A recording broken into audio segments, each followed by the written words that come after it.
అనకాపల్లి అమ్మ నూకాంబిక అమ్మవారి పాదాల చెంత చెరుకులోని తీయదనంతో, బెల్లంలోని కమ్మదనంతో ఎందరికో నివాసమైన అనకాపల్లి మరెందరో మహానాయకులను, రాజకీయ దిగ్గజాలను రాష్ట్రానికి, దేశానికి అందించిన ఈ ప్రాంతం సరిగ్గా 1957లో కొణతాల సుబ్రహ్మణ్యం, అప్పల నరసమ్మ పుణ్య దంపతులకు మన కొణతాల రామకృష్ణ గారు జన్మించడం జరిగింది. కానీ ఆ రోజు జన్మించింది కేవలం ఒక తరానికి నాయకత్వం వహించే నేత,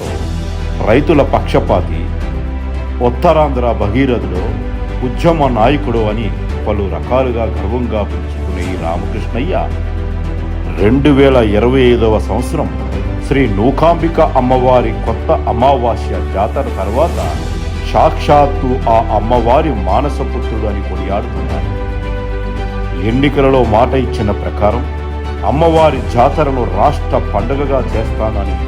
తాను చెప్పడమే కాకుండా గౌరవ ఉప ముఖ్యమంత్రి పవన్ కళ్యాణ్ గారితో చెప్పించి తెలంగాణలో సమ్మక్క సారక్క జాతర ఎలా చేస్తారో మన కూటమి ప్రభుత్వం వచ్చిన తర్వాత ఒక్క అనకాపల్లి ఉత్తరాంధ్రకే కాదు, మన నూకాలమ్మ జాతరని రాష్ట్ర ప్రభుత్వం గుర్తించేలాగా రాష్ట్ర ప్రభుత్వం దిగువ వచ్చి అమ్మవారికి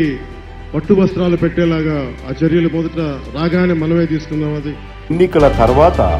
సంవత్సరం తిరగక ముందే గౌరవ ముఖ్యమంత్రి, ఉప ముఖ్యమంత్రుల చేత ప్రకటన చేయించి ఇప్పుడు రాష్ట్ర ప్రభుత్వమే వచ్చి ఆ అమ్మవారి పట్టు వస్త్రాలు ఇచ్చి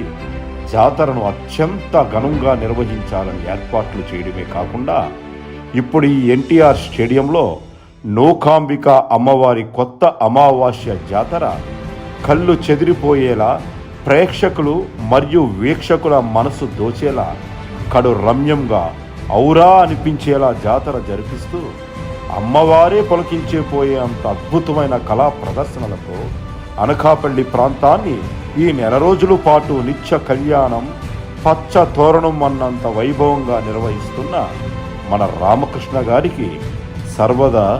సతదా ఆ అమ్మవారి కరుణ కటాక్షం ఉండాలని, అమ్మవారి మానసపుత్రులే 1000 ఏళ్లు వర్ధిల్లాలని మనసారా కోరుకుందాం.